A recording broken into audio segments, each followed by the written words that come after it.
Telugu capital భక్తి TV వీక్షిస్తున్న ప్రేక్షకులందరికీ కూడా శ్రీమాత్రే నమః. శ్రీ గురుభ్యో నమః. శరన్నవరాత్రి దీక్షా నియమాలు చెప్పుకుంటున్నాము. ఎలా అర్చన చేసుకోవాలి ఇవన్నీ కూడా మనం ముందు వీడియోలో చెప్పుకున్నాము. ఇంకొన్ని విశేష అంశాలు తెలుసుకునే ప్రయత్నం చేద్దాం.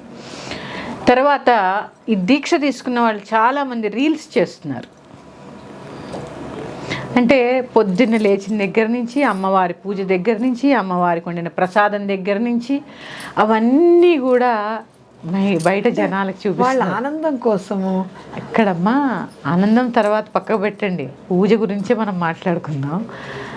పూజ జనాల కోసం చేస్తున్నారా మీకోసం చేస్తున్నారా అనేది ముఖ్య విషయం. ఎవరి కోసం వాళ్ళు చేసుకుంటారు కదా. చేసుకున్నప్పుడు మీరు ఇలా నైవేద్యాలు ఉండి నివేదన అంటే ఏంటి? అమ్మవారికి పెట్టిన తర్వాత మనం భుజించడం. అవునా? మీరు వండుతున్నప్పుడే ఎంతమందికి చూపిస్తున్నారు? మరి తప్పు కదా.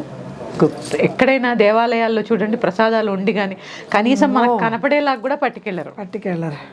నివేదన చేసేటప్పుడు కూడా కళ్ళు మూసుకోమంటారు, చూడనివ్వరు, వేసేస్తారు కదా. ఎందుకని? కొంచెం అమ్మకి ఆ పూజిస్తున్నప్పుడు దృష్టి దోషం తగులుతుంది అని చెప్పి అంటూ ఉంటారు కదా. మీరు ఎంత మందికి చూపిస్తున్నారమ్మా? అమ్మ అంటే ఇక్కడ అందరిలోనూ అమ్మని చూడాలి, కరెక్టే. కానీ మన నియమాలు పాటించాలన్నప్పుడు పూజలాగా దీక్షలాగా చేయాలి కదా. అవునండి. అమ్మకి పెట్టింది తింటే అది ప్రసాదం. అందరికీ చూపించిన తర్వాత మీరు అమ్మకి పెడుతున్నారు. ఇది ఒక్కసారి ఆలోచించండి. ఎలా చేయాలి ప్రసాదం? నేను ఇలా చేశాను, ఇలా పెట్టాను. ఇది విమర్శ కాదమ్మా. ఎవరికి వారు ఆత్మావలోకనం చేసుకోండి ఒకసారి. మనం పూజ ఎవరి కోసం చేసుకుంటున్నాము? మన కోసం, మన ఇంటి క్షేమం కోసం చేసుకుంటున్నాము. మీ వరకే ఉంచుకోండి దాన్ని. మీరు ఇలాగ చూపించడం వల్ల అమ్మకి కూడా దిష్టి దోషాలు తగులుతాయి. అవును కదా. ప్రసాదాన్ని ప్రసాదంలాగే పెట్టండి. ఇది ఒకటి. తర్వాత ఎర్ర వస్త్రాలు ధరిస్తూ ఉంటారు చాలా మంది. అది మీ ఇష్టం అండి. ఎర్రవి, ఎందుకంటే ఎరుపు, పసుపు, ఆకుపచ్చ మూడు శ్రేష్టమే అమ్మవారికి. మూడు శ్రేష్టమే. ఎరుపు మీ ఇష్టం. మీరందరూ చాలా మంది ఇక్కడే పట్టుపడుతున్నారు, ఎరుపు అంటే కోపానికి గుర్తు అని. అవును. అంటే అమ్మకి కాదండి, అది మనకి. సింధూరారణం అంటారు కదా. అక్కడ మనం ఎందుకు ఎరుపు ధరించాలి అంటే అమ్మ ఉండడమే జ్ఞానానికి ప్రతీక. సింధూరారణ విగ్రహం త్రినయనాం మాణిక్యమౌళి స్ఫుర్త. ఆవిడ ఉన్న విగ్రహమే, ఆ విరాట్ స్వరూపమే సింధూరం అరుణవర్ణంతో కలిపి ఉంటుంది. అవునండి. ఇక్కడ అలాంటి ఉన్న అమ్మ ఎలా ఉంది? రౌద్రంగా లేదు. మనం ఎందుకు ధరిస్తాము అంటే మనలో ఉన్న రజోగుణాల్ని ఆవిడ పాదాల చెంత వదిలేయడానికి ఎర్ర వస్త్రాలు ధరించాలి. అందులో ప్రత్యేకమైనది తామస గుణం, రజోగుణం, కోపాలు, అసూయ, ద్వేషం ఇవన్నీ కూడా వదిలేయడానికే దీక్షలు. కొంత ఈ సంవత్సరం కొంత వదిలేస్తే వచ్చే సంవత్సరం కొంత, అట్లా కొద్దిగా. అందుకే 9 సంవత్సరాలు ఎవరైనా సరే నవరాత్రి దీక్ష వితౌట్ బ్రేక్ చేశారనుకోండి, అంటే విఘ్నాలు లేకుండా కనుక 9 సంవత్సరాలు పూర్తి చేసుకుంటే త్రికరణ శుద్ధిగా వారికి అమ్మ సాక్షాత్కారం ఇస్తుందట. అవునండి. మళ్ళీ త్రికరణాలు శుద్ధి ఉండాలి. ఇందులో మనోవాక్కాయ కర్మలు కూడా శుద్ధి ఉండాలి. ఎవరిని నొప్పించకుండా. ముఖ్యమైనది అదేనండి. ముఖ్యమైనది ఎవ్వరిని నొప్పించద్దు. ఈ 10 రోజులు ప్రత్యేకంగా అమ్మ తత్వం, అమ్మ దీక్ష అంటే ఏంటి? అమ్మ తత్వాన్ని తెలుసుకోవడం, అమ్మలాగా ఉండడం. అమ్మలా ఉండడం అంటే గాజులు వేసుకోవడం, పట్టీలు పెట్టుకోవడం, ఇది ఒకటే కాదు, ఇది కూడా. కానీ అమ్మతత్వం ప్రేమతత్వం. ఆ ప్రేమగా ఉండడానికి ప్రయత్నం చేయండి. అమ్మతత్వం అంటే మన అమ్మలందరం ప్రేమగా ఉంటాంగా. అందుకని అమ్మతత్వాన్ని అలవాటు చేసుకోండి. ఇవన్నీ ధరించండి, ఇవన్నీ చేసుకోండి. దాంతోపాటు ఆ తత్వ విచారణ కూడా పెంచుకునే ప్రయత్నం చేయండి. ఇక రెండవది, ఇప్పుడే చెప్పాను, నివేదనలు. అన్నప్రసాదాలు ఎప్పుడూ కూడా చాలా శ్రేష్టమైనది. ఒక్కొక్క అవతారానికి ఒక్కొక్క విశేషమైన అర్చన, విశేషమైనటువంటి పువ్వులు, ఆ రంగు ఏమిటి, ఆ ప్రసాదాలు ఏమిటి కూడా తెలుసుకునే ప్రయత్నం చేద్దాము. ఎందుకంటే అమ్మ బాలా త్రిపుర సుందరిగా ఆ రోజు ఆ లలితాదేవి ఫోటో పెట్టుకుని చేసుకున్నారనుకోండి, గుళ్ళల్లో మాత్రమే అలంకారాలు, ఇంట్లో అవసరం లేదండి. ఇంట్లో అవసరం లేదు. లలితాదేవినే ఫోటో పెట్టుకున్నా, కలశం పెట్టుకున్నా మీరు దానికే, ఏ రోజు అర్చన అయితే ఆ రోజు దానికే తప్ప ఇంటిలో అలంకారములు అవసరం లేదు.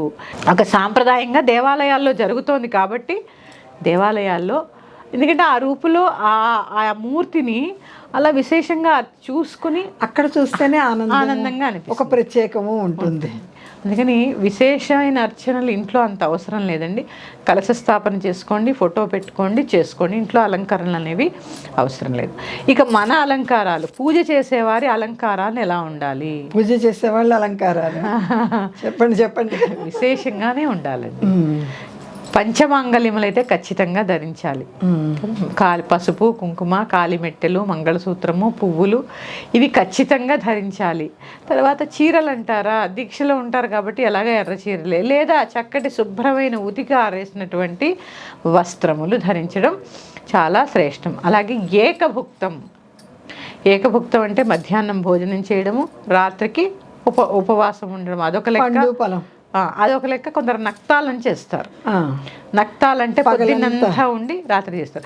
ఆ పొద్దున్నంతా ఉన్నప్పుడు కూడా పూర్తి కటిక ఉపవాసం ఉండకూడదు. ఒక పండు, ఒక ఫలము, కాసిన పాలు లేదా కొద్దిగా రాగి జావ లాంటివి. ఎందుకంటే అమ్మా ఇప్పుడు అందరికీ షుగర్లు.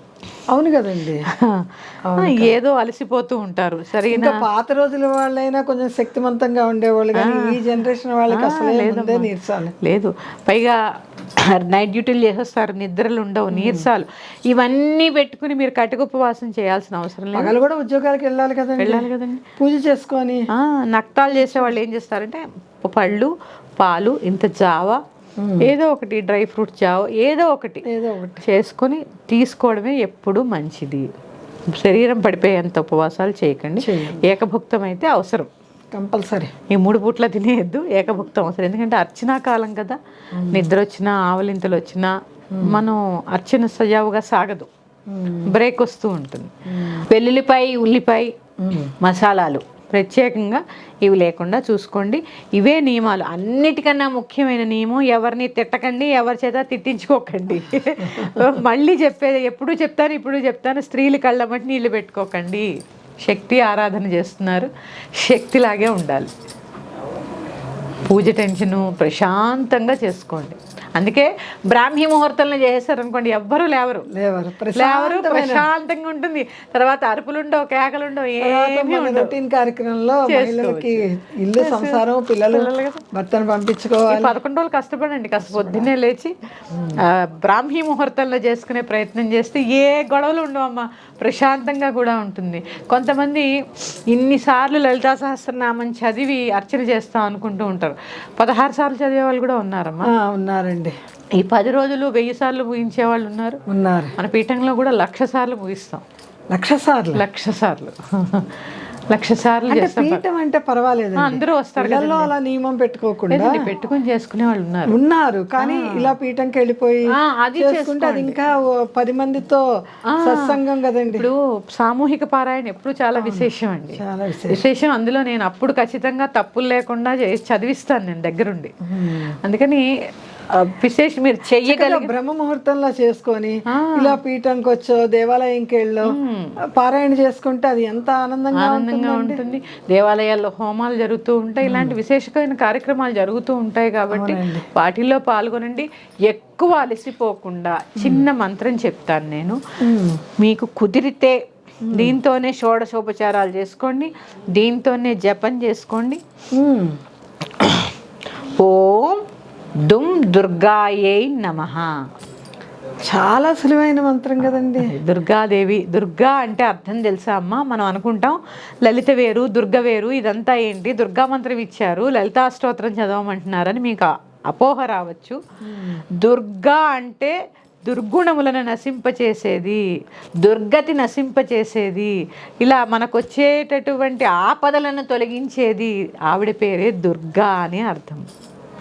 ఒకసారి మళ్ళీ చెప్పండి. ఓం దుం దుర్గాయై నమః. ఈ మంత్రాన్ని విజయవాడ కనకదుర్గ గుడికి వెళ్తే ఈ మంత్రం అలా వినిపిస్తూ ఉంటుంది. చాలా విశేషమైన మంత్రం. మీరు ఆ మంత్రం చెప్తుంటే నాకు ఆ కొండ మీద ఉన్న అమ్మవారు కనబడుతున్నారు.